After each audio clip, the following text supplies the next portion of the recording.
Manila Broadcasting Company. DZRH, member, kapisanan ng mga broadcaster ng Pilipinas. Oras sa Father Elmer Pinili, alas 4:10. Uy! Nakapag-break ka na ba? Nakapag-relax ka na ba? Saan ka man nagtatrabaho, mapa-opisina man o work from home o mula mismo sa pwesto, sasabayan namin ang break time mo. Sasabayan namin ng mga balita at komentaryo, mga panayam ng mga taong viral ngayon. DZRH Break Time! RH Break Time!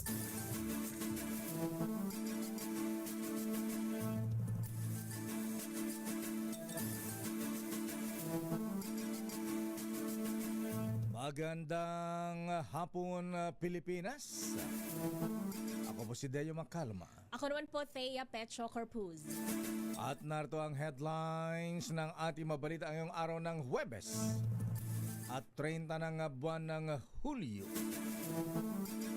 Pangulong Bongbong Marcos may go signal na sa BIR para isumite ang tax records ni Vice President Sara at Attorney Mansa Carpio.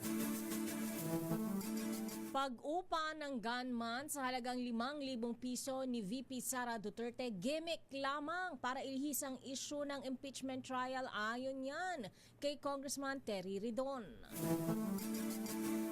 Utos naman ni Pangulong Bongbong Marcos na alisin ang systems loss charges sa konsumo ng kuryente, malabo pang maramdaman ng consumers, ayon naman sa Department of Energy. Kontrapel. Hirit na taas pasahe sa jeepney, bus, UV Express taxi at motorcycle taxi binubusisi ng LTFRB.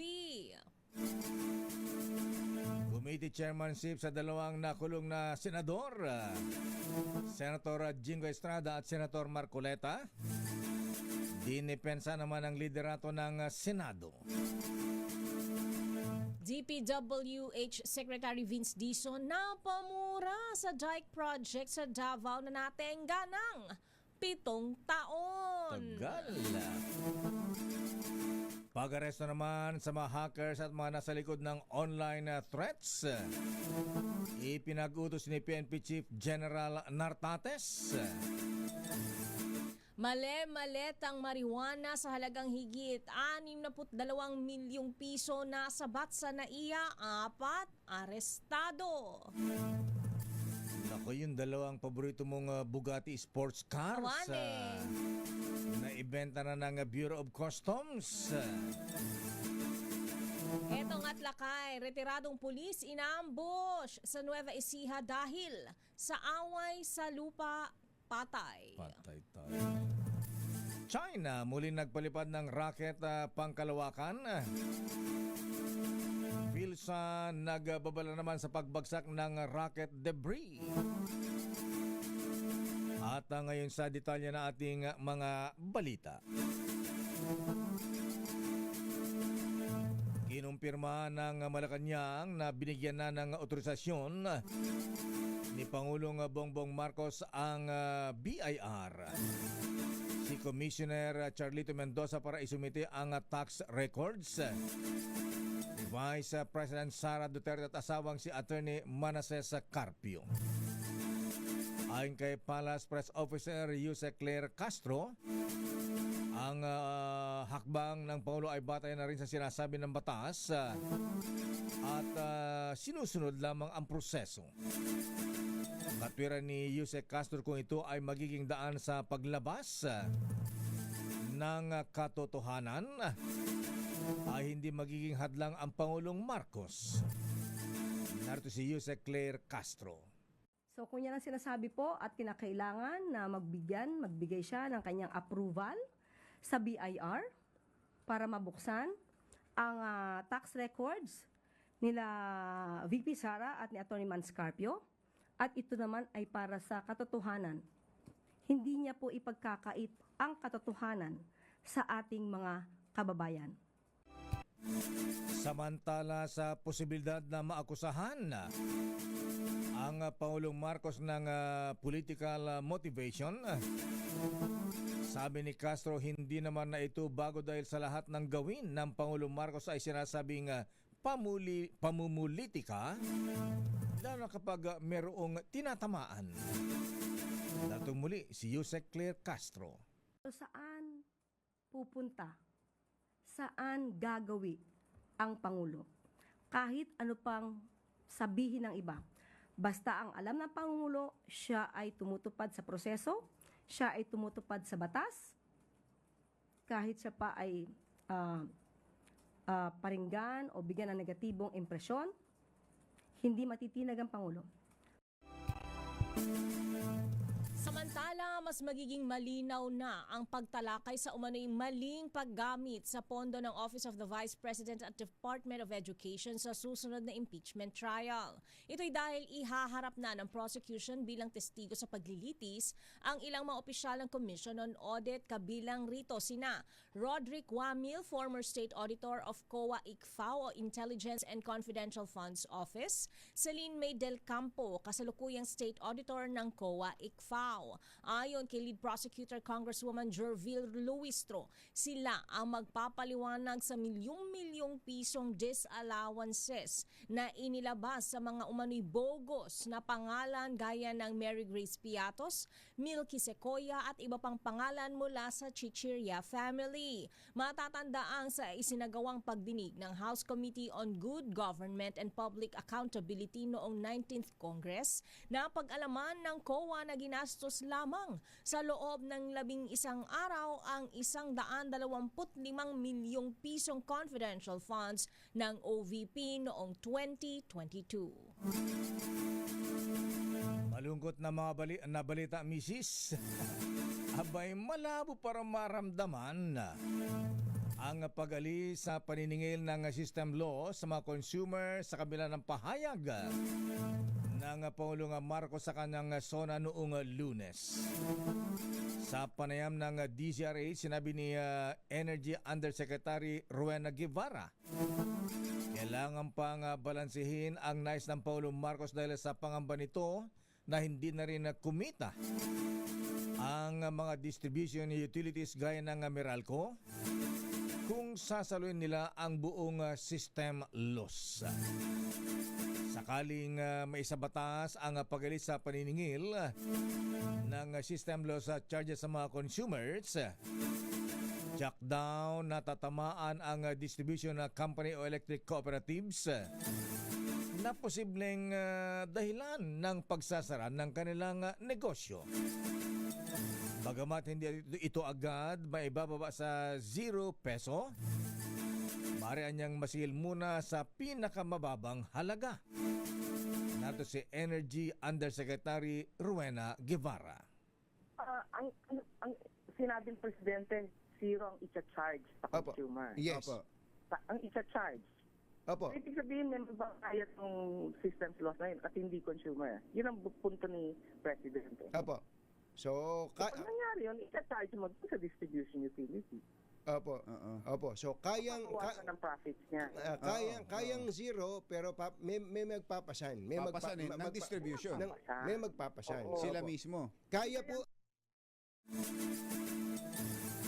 Napakabigat ng pinapasa ng mga consumer dahil sa pagbabayad ng system loss na hindi naman nagamit. Ito ang pahayag ni Senator J.V. Ejercito sa pagdinig ng Senate Committee on Energy.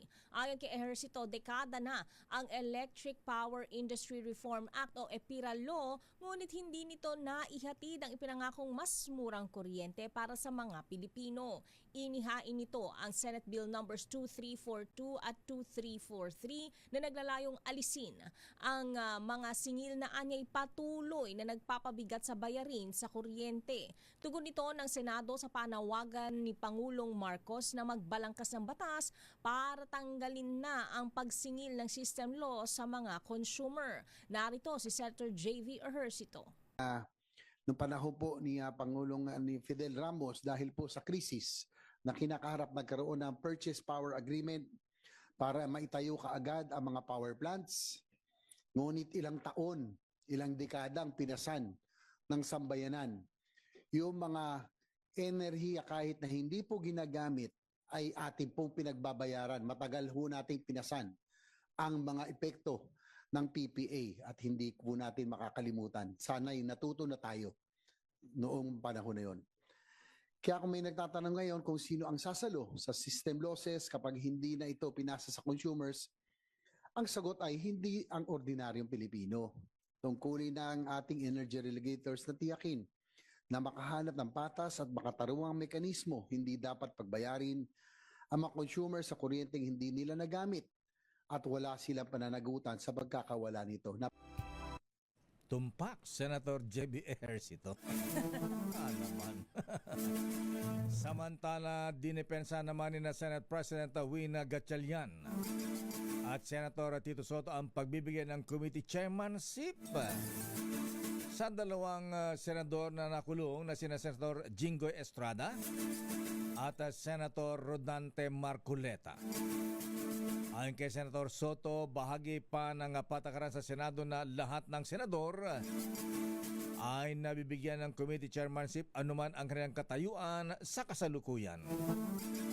Sinabi niya na kailangan din nila ng komite dahil dito manggagaling ang sweldo ng kanilang mga empleyado.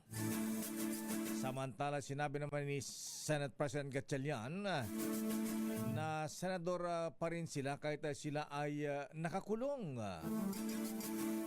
Hindi man anya nila magampanan ang kanilang tungkulin, ay maaari naman ang Vice Chairman ang magpapatakbo ng ibinigay sa kanilang chairmanship sa mga komite. Narito si Senator Tito Soto at Senate President Win Gatchalian.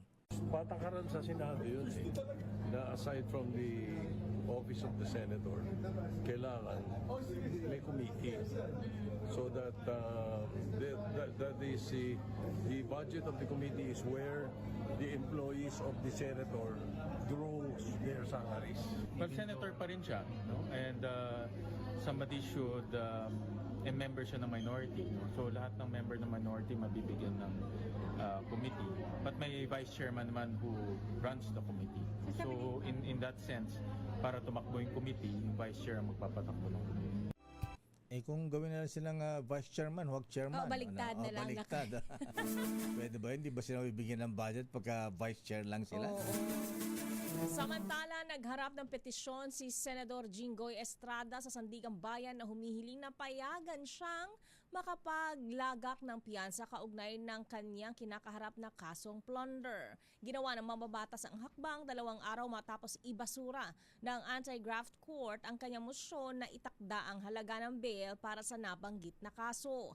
Ayon sa Sandigan Bayan, ang tinutukoy na kahilingan ay premature hanggat walang nakapending na petition for bail. Kaya naman nagsumite ng petition si Estrada para hilingin ang pansamantalang paglaya o temporary liberty. Sa isang statement, ipinahayag ng mga abogado ng senador na walang matibay na ebidensya na magpapatunay na ang kanilang kliyente ay nagkamal ng mahigit na 573 milyong piso mula sa flood control at infrastructure projects. Idinagdag ng depensa na hindi totoo ang akusasyon na si Estrada ay humiling ng hingi o tumanggap ng kickback o komisyon mula kay dating DPWH Undersecretary Roberto Bernardo na galing sa mga naturang proyekto. Kinwestiyon din ng mga abogado ng senador ang paratang ng prosekusyon na nademand ng kaparehong pabor ang mambabatas mula kay dating Bulacan 1st District Engineering Office District Engineer Henry Alcantara.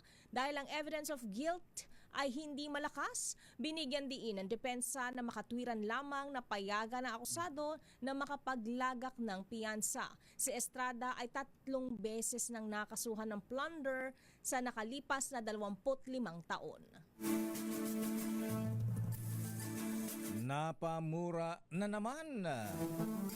Sa sobrang pagkadismaya si DPWH Secretary Vince Dizon matapos inspeksyonin ang natenggang proyekto sa Talomo River sa Barangay Bangkal, Davao City. Noon pang taong 2019, sinimulan ang construction ng DICA project Pero sa loob ng 7 taon na hindi pa natatapos. Sabi ni Secretary Dizon, kung natapos lang ang proyekto ay mabibigyan sana ito ng proteksyon ang mga residenteng nakatira malapit sa ilog sa panahon ng malakas na buhos ng ulan o kaya may mga pagbaha. Dahil dito pinagutos ni Secretary Dizon ang paghuhukay sa nasabing ilog para mapalaki at mapalawak ang kapasidad nito. Narito si Secretary Dizon na napamura na naman. Putang ina, 7 taon yung hindi ginawa to. Diyos ko. 2019 pa to. Ito. Tapos wala nang ginawa dito. O, yun ang problema. Putang ina talaga. Kitang-kita mo, mataas doon. Dito mababa. Eh, ba't hindi pa pinantayan nga to? Anak mo. Tinago nila yung pera. Kasi kung may dugtong na yung yan, hindi magkakaganito eh. Totoo yan. Kung di ninakaw yung pera, dapat wagang ganito eh. Si Bakin, yung sino nagnakaw? DPWH official na nandyan.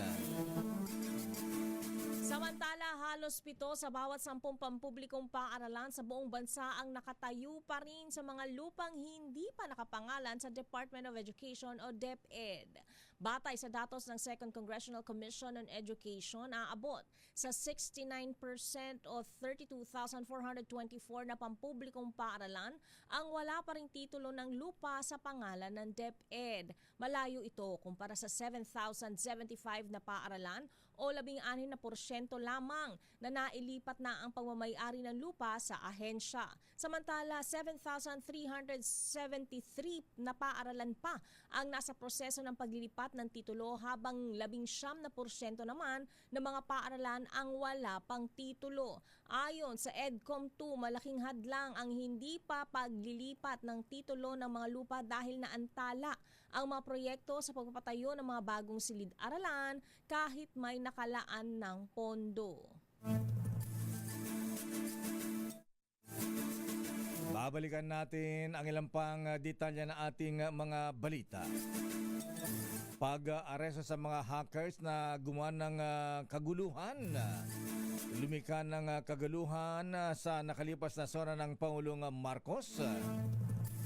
Iniutos ni General Artates na arestuhin mali-maletang marijuana na nagkakalaga ng 62 million pesos. Nasabat naman sa NAIA, 4 katao inaresto. At abay yung napakagarat na magandang sports cars na Bugatti Awanin. na ibenta na ng Bureau of Customs. At retiradong pulis, naku, dahil naman sa away sa lupa, inambusan Nueva Ecija, patay. Ang detalye na mabalitang yan sa ating pagbabalik dito sa ating palatuntunang Break Time. RH Break Time. Oras, Mr. Cesar Lee, Mr. Michael is my guy. Kuya Larry Francisco, aloha. Alas 4:28.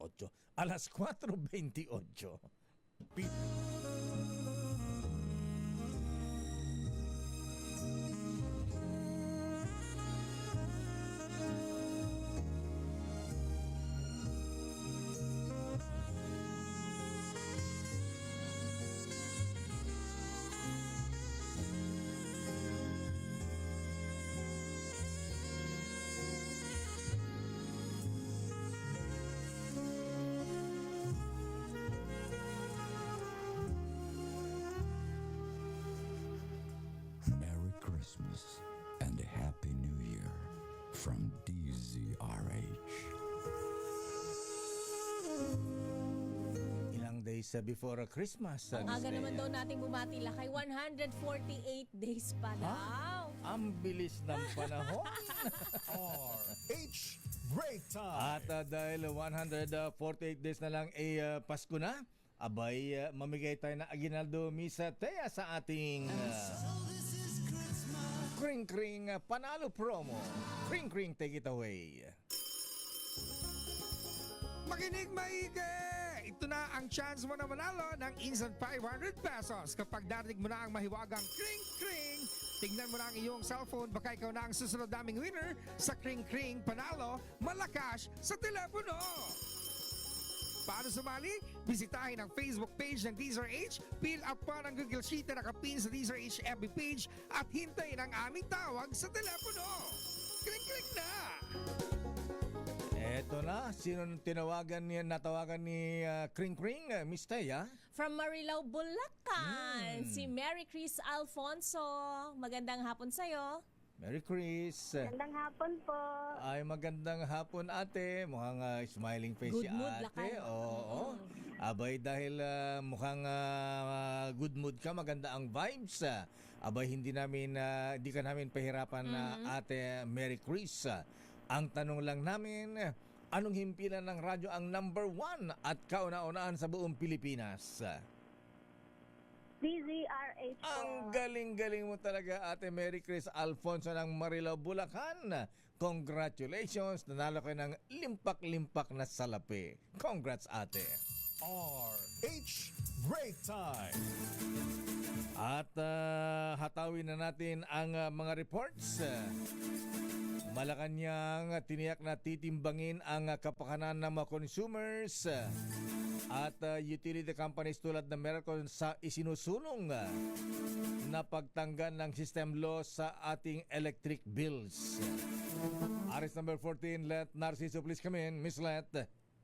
Lakay, kinikilala ng Malacanang ang sentimiento ng lahat ng stakeholders sa usapin ng pag-alis sa system law sa electric bill. Kasunod ito ng pag-alma ng Meralco at mga electric cooperative dahil malaki umano ang magiging latay ng hakbang na ito sa industriya ng kuryente. Pero ayon kay Palace Press Officer Claire Castro, magandang senyales na lumalabas ang mga pangamba at pananaw ng mga maa-apektong sektora. Sa ganitong paraan niya ay mapag-aaralang mabuti kung paano re-resolbahin ang mga lumalabas na issue. Sabi ni Castro, ang mahalaga ay bukas ang lahat sa talakayan. Dagdag ng Palace official, tiniyak ng Department of Energy na dadaan sa masusing konsultasyon ang naisin ng Pangulo na mapababa ang singil sa kuryente nang hindi naman mabibigatan ang stakeholders. Pakinggan natin si Yusek Castro. Ang sabi po ni Secretary Sharon Garin ng DOE, we are currently studying the regulations of ERC, legislations, and other policies and doing consultations with stakeholders. The objective is to lower electricity rates, and I ask for patience and cooperation of all stakeholders while we craft the policies. So, lahat po ito ay inaaral at bubuuin po ng hindi naman po masyadong burdensome din sa iba nating mga kababayan at sa mga investors and utility companies.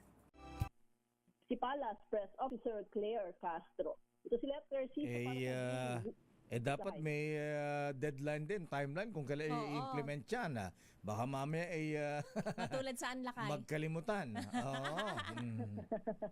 Oo. Ang ano naman dito lakay, ang sistema ay magkakaroon ng konsultasyon habang binabalangkas yung bill para pagdating ng hearing at hanggang sa maaprubahan ay mabilis yung proseso. So yun, dapat doon pa lang sa konsultasyon ay nagkakasundo na yung mga stakeholder. Umiyak ba si Ninong MVP sa shoulder ni Presidente? Bakit naman iiyak lakay? Siyempre, 10 billion ang mawala. Buwan-buwan ba? Ayan, oo. Sinong papasan, no? Pero, ba't ngayon lang sila nagsasabi? Ang tagal na natin inireklamo yung system loss na yan eh. Ba't din nila ginawa ito ng paraan? Di ba? Kung di pa banggitin ng presidente sa SONA, di pa sila kikilos. Dapat noon pa. Dapat yung billion-billion na kinita nila, nilaan din sa improvement ng kanilang system. Correct. Oo, lakay. At di ba may mga ano rin kasi dati, may mga sobrang singil din na nire-refund. Diba? So, yan, tama. Oo, tama. Ayan, kaya dapat lang tama lang si Presidente. Ayan, iparamdam din sa Meralco, mga utilities na noong kumikita kayo ng limpak-limpak Happy Fiesta. Oo, kampante kayo, ha? Ngayon nag-sobra na ang reklamo, nakarating na sa Presidente, iiyak-iyak kayo. Ayan. Okay, sige, di compromise agreement na lang, mag-usap. Win-win Ayan. solution lakay. Kung ano yung pwede. Oo, Tayo pero naman ay gusto lang natin na maibsan din. yes, bawasan. Huwag naman yung sobra-sobra. Lakay. Oo, kitang-kita ng mga consumers ang lugi dyan Ayan. At saka wag din naman yung pangambalakay na baka tanggalin tapos isingit lang sa iba din na dyan. Ayun, kaya dapat mabantayan yan. Okay, baka mama ipasa naman sa iba yan, ikarga sa ibang charges sa atin. Iibahin na naman yung title. Okay, at saka yung currency, yung currency, Oo ano nga, tawag pagka yan? nag-adjust lakay. Oo nga, no? Pagka tumatatag ang piso, ayan, nababago ba yan? Ayan, di natin napapansin kung paano ang computation nila misled. Lakay. So, yan yung dapat aralin at ikonsidera dun sa ipapasang bata. Ayan. Okay nga, Ruda. Maraming salamat. Let mula sa Malacanang. Gusto nyo, Lakay at Mistea. Samantala, bank tax records ni Vice President Sara Duterte natanggap na ng impeachment court. Ayon yan kay Attorney Ray Bantug. Bilis, Ida tayo mabalitang yan. RH28. Raymond at Paas. Raymond. Ano ba yan? Ay sinipinangan ng Bureau of Internal Revenue at mga bangko ang mga tax at bank records ni na Vice President Sara Duterte at asawang si Attorney Manasseh Scarpio sa impeachment court. Ito ang kinumpirma ni Attorney Renato Bantog Jr. na siyang clerk of court ng impeachment court.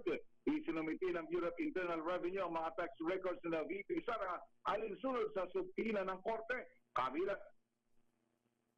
yung Bank, TS Bank, Security Bank, BPI at BDO. Sabi ni Bantog, ilan sa mga bangkong ito ang humingi ng karagdagang 10 araw na palugit upang makompleto ang mga sinugpina na bank records, habang ang Anti-Money Laundering Council ay ngayong araw din ang deadline upang isumiti ang mga dokumento na sinugpina mula sa kanila ng impeachment court. Narito si Attorney Ray Bantog. Pag-isip kanina, hindi pa sa ganyan level of detail, no?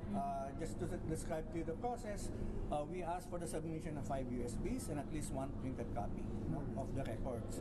So, as you may have noticed, may mga dumaan dito na sinasabi nyo nga, in certain media reports na unmarked boxes, no? So, those boxes, we inspected ilan yung folders sa loob. No? So ganun pa lang yung ginawa natin today. We cannot go yet into the contents, we cannot go yet into the details of the submission, otherwise baka abutin kami na hanggang Sunday, no? Si Attorney Renato Bantog Jr. ang clerk of court ng impeachment court. Raymond, anong oras dumating sa Senado yan? Pinalala-move ba yan? Ang bilis ang bilis Hindi, deadline kasi nila ngayon, Mayor, talagang ngayon yung araw na deadline nila na mag-submit. Ayan. Yung BIR, alinsunod base doon sa subpoena, last day kumbaga nila ngayon. Sabay-sabay kasi yan, Mayor. BIR, yung mga bangko, pati ang AMLAC. Pero yung AMLAC daw kasi nagpasabi na medyo malate ng konti dahil may mga dokumento na kinokompleto pa nila. So that they expect na within today ay may submit ng Anti-Money Laundering Council yung mga sinupino sa kanilang mga dokumento. Ayan. Sa chairmanship ni na Senator Jinggoy at Senator Marcoleta, anong chairmanship ang binigay sa kanila, Raymond? Chairmanship on Human Rights o chairmanship on PDL? Si Senator Jinggoy ay electoral reforms. Electoral reforms. Si Senator Marcoleta, ang pagkaalam ko tourism. Tourism. Okay. Sino yung vice chair? Paano ipropromote ang tourism ni Senator Marcoleta? Nasa Oblo. Ayan. Yung vice chair na lang lakay. Gawin bang tourism destination ng ang Oblo? Payatas, Quezon City Jail. Paano paano sila magpe-perform diyan, Raymond? Nasa Oblo sila. Wala. Ang magpapatakbo ng komite nila, Mayor, yung vice chairman ng komite. Ganon? Hindi ko lang sure kung sino yung vice chairman na inilagay. Habang wala pa sila, yung vice chairman muna ang kanilang ang mamamahala doon sa mga komite nila. May naamoy aking bubita. Ayan na. Ano yan? Gusto ko yun. Lalaya ba sila? Kaya meron pa rin silang chairmanship, Raymond? Hindi, ang paliwanag sa amin dyan ni dating Senate President Tito Soto, patakaran daw talaga yan na mapa-minority, mapa-majority ay meron talagang chairmanship. Bagamat yung nabibigay sa minority, alam naman natin na hindi man yun yung mga malalaking komite, pero at least meron daw silang committee dahil yung ibang mga staff nila na kailangan nila ay doon ipinapasok sa mga committee at doon sumasahod yung mga yan na mayor. Di gawin silang vice chair. First time yata ito na nakakulong pagkatapos may chairmanship pa.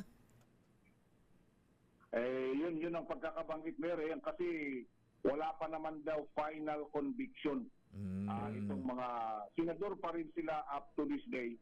Kaya dapat lang na mabigyan pa rin sila, meron pa rin silang pribilehiyo as elected senator. Pero sayang naman ang pondo ng Senado. Ayan, ibibigay ang chairmanship sa hindi naman nagfa-function. Innocent until proven guilty daw kasi. Oo nga, pero habang nasa oblo sila, sana sila bigyan ng chairmanship pagka nakalabas na. Curious ako kung may chairmanship si Senator Bato. Ayan, o nga, Senator Bato, meron din ba? Wala akong nakita sa listahan, Mayor. Pero kung minsan, Mayor, mabuti na nga yung nakakulong yung may chairmanship at baka may mangyari sa committee kasi nasa laya na walang nangyayari. Sa bagay. Sige. Ba't magkano bang pondo ng chairmanship? Pagka ba walang chairmanship isang senador, di nasusweldo yung kanilang mga empleyado? Hindi, kasi di ba yung Office of the Senator, meron namang talagang staffing pattern yon. Kaya lang, yung iba, may mga dagdag na mga staff, yun napupunta sa mga committee. Lalo na siyempre kung mas malaki yung committee, mas madaming maging ma-accommodate na mga staff, Mayor at Mr. Pero mabigat yung chairmanship na binigay sa dapat yung mga parang Committee on Ethics, mga ganun. Paano yun, Lakay? Kontrapelo naman. Nakakulong tas ethics. Basta yung minor chairmanship lang sana. Tourism, medyo malaki yan. Tsaka electoral reforms, mag-e-election na. Ano reforma? Kasi ang problema, Mayor, marami na sa mga taga-majority, 2-3 na ang chairmanship na malalaki. Kaya, kumbaga, surplus na talaga yan para sa majority. Ayan, sa bagay, magsabihin nilang dalawa, mag-senador muna kayo. Okay nga, Rod. Maraming salamat, Raymond. Ito si RH20, Kuway magdadvaas para sa DCRH, una sa Pilipinas, una sa Pilipino. Ang dating Erap Estrada, pagka may kumusyon, kumukusyon sa kanya. Question, magpresidente muna kayo. Sa bagay naman. Go signal ni Pangulong Bongbong Marcos para i-release ang BIR records ng mag-asawang VP Sara at Attorney Mans Carpio. Ministerial duty daw para makatulong sa paghanap ng katotohanan. Milky Rigunan sa detalye. Manang Milky.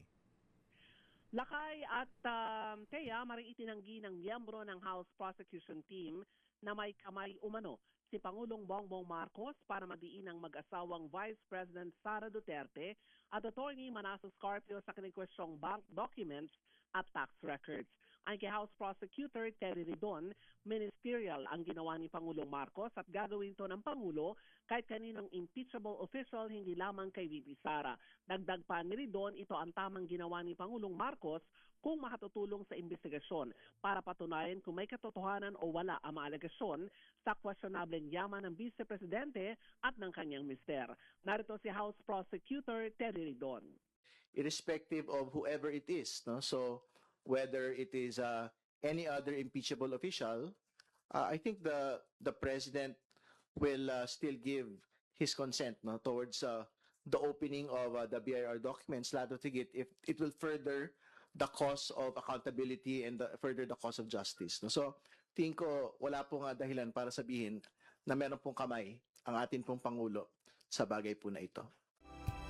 Una rito ay kinumpirma na ng Senate Impeachment Court na natanggap na nila ang kopya ng mga BIR records maging bank documents na mag-asawang Duterte Carpio.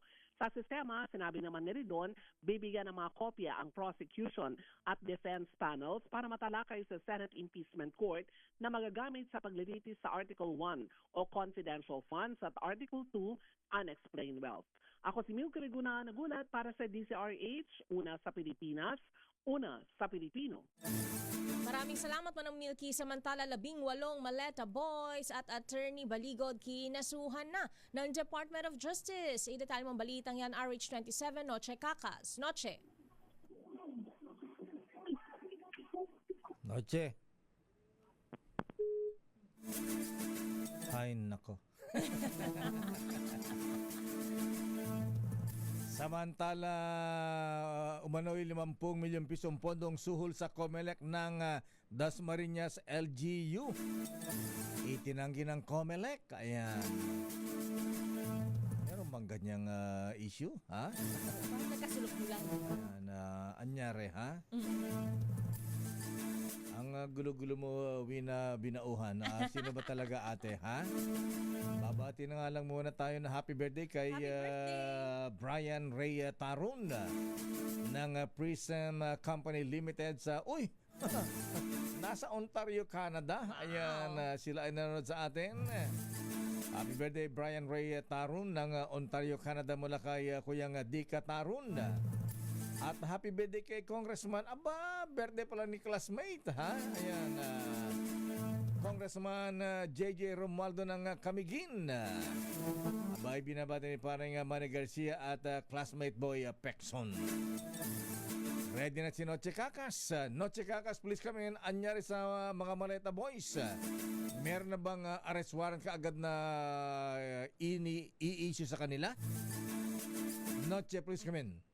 Lakay Miss Thea, sinampahan na ng Department of Justice ang 18 Manila Boys at si Attorney Levito Barigod ng kasong cyber libel at perjury sa 4 na magkakahiwalay na Regional Trial Court sa Las Piñas, Muntinlupa, San Juan at lungsod ng Caloocan. Ayon kay DOJ Undersecretary Ian Norman Datu, paliwanag niya may 3 batayan, una kahit naman saang probinsya or syudad kung saan naganap ang krimen or any computer system na ginamit or where any damage occurred. Pakinggan natin si DOJ Undersecretary Ian Norman Datu. The reason for the determination of the venue or jurisdiction, it's anchored on Section 2.1 of the rule on the issuance of cyber warrants. And it states that yung court na may jurisdiction is either number 1, yung the province or city where any of the elements of the crime has been committed, or where any of the computer system has been used, or number 3, where any damage occurred. Si Undersecretary Datu. Aris 27, Lucicakas, DCRH, una sa Pilipinas, una sa Pilipino. Maraming salamat, Noche Cacas.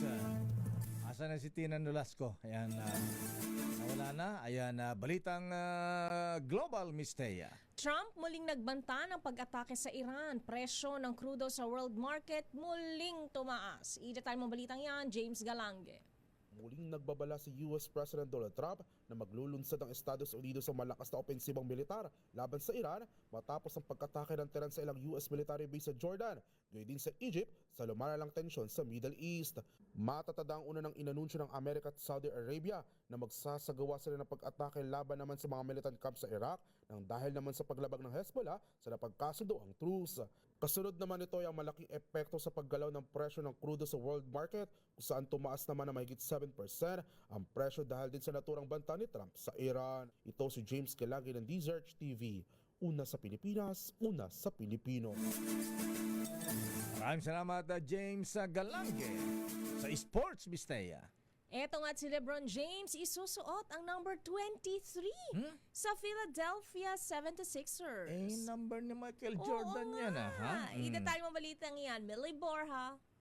Opisyal nang inanunsyo ng Philadelphia 76ers ang pagpirma kay NBA all-time leading scorer LeBron James na magsusuot ng number 23 sa pagsisimula ng panibagong yugto ng kanyang karera. Ibinahagi ng Sixers sa kanilang social media ang larawan ng asul na jersey ni James na may numerong 23 kasama ang isang korona bilang pagpupugay sa kanyang bansag na King James. Ayon kay Sixers managing partner Josh Harris, inaasahan nila ang malaking maiambag ni James sa koponan kasama nina Jaylen Brown, VJ Edgecombe, Joel Embiid at Tyrese Maxey sa hangaring maibalik ang kampyonato sa Philadelphia. Nagpasalamat din si Harris kay James at sa kanyang pamilya sa pagpili sa 76ers at malugod na tinanggapang superstar sa organisasyon. Magugunitang noong nakaraang Biyernes, inanunsyo ni James ang kanyang paglipat sa Philadelphia kung saan sisikapin niyang maging kauna-unahang manlaro sa NBA na magkampiyon sa 4 na magkakaibang kupunan. Nakapagkampiyon na si James ng 2 beses sa Miami Heat at tig-isa sa Cleveland Cavaliers at Los Angeles Lakers. Ang 4-time NBA Most Valuable Player ay gumamit na ng number 23 at number 6 sa kanyang professional career. Ginugol niya ang huling 8 season sa Lakers kung saan pinangunahan niya ang kupunan sa pagkampiyon noong 2020. Ayon kay James, ang paglipat sa Philadelphia ang kanyang last desisyon dahil naniniwala siyang may pagkakataon ng Sixers na muling magkampiyon. Huling nagkampiyon ng Philadelphia 76ers may 43 years na ang nakalipas.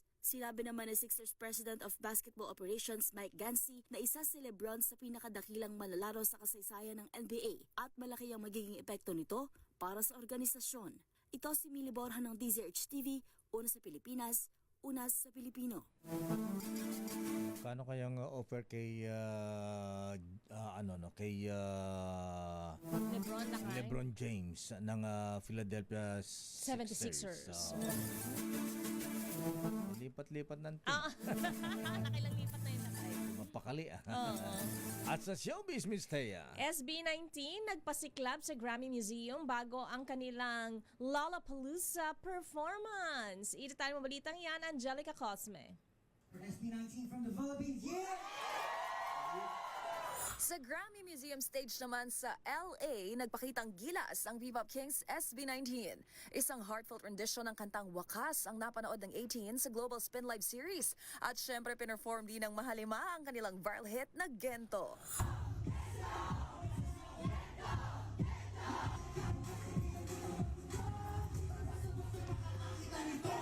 Ang grupo sumalang din sa isang interview kung saan tinalakay ang kanilang creative journey at mga kwento sa likod ng kanilang musika.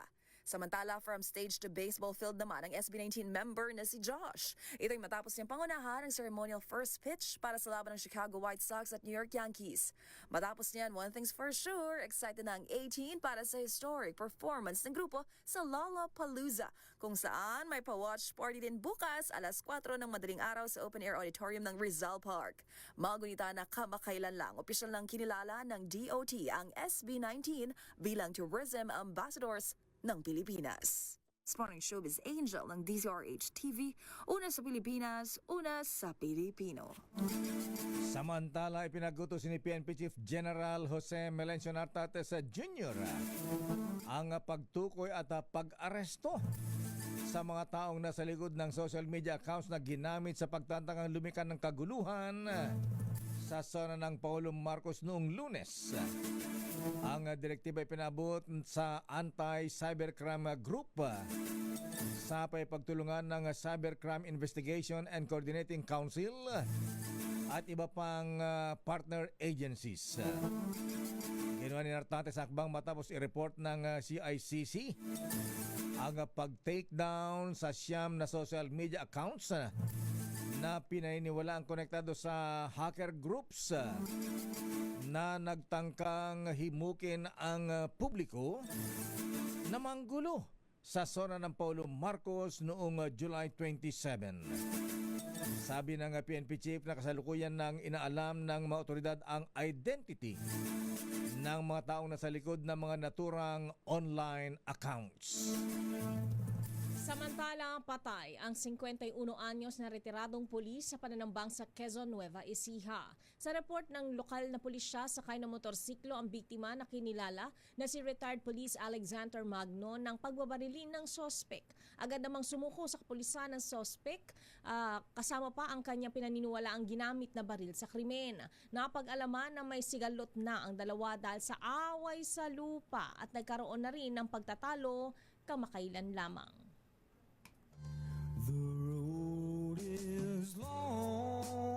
At bago tayo magpaalam, bati mo natin si Kuyang Kiko Cruz. Ayan, Noble Captain Boots Soriano at Dr. Roel Aguila, ha?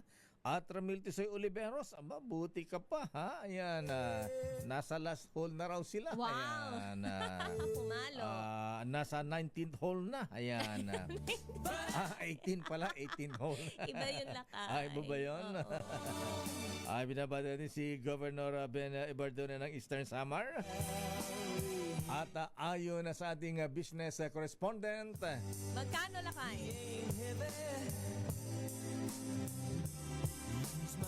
Nagsara ang palitan sa dollar ngayon na Miss Thea. How much? 61 pesos and 56 centavos. Abay, bumaba ng humina ang piso natin. Kahapon 61.41 na. Ngayon tumas uli, 61.56.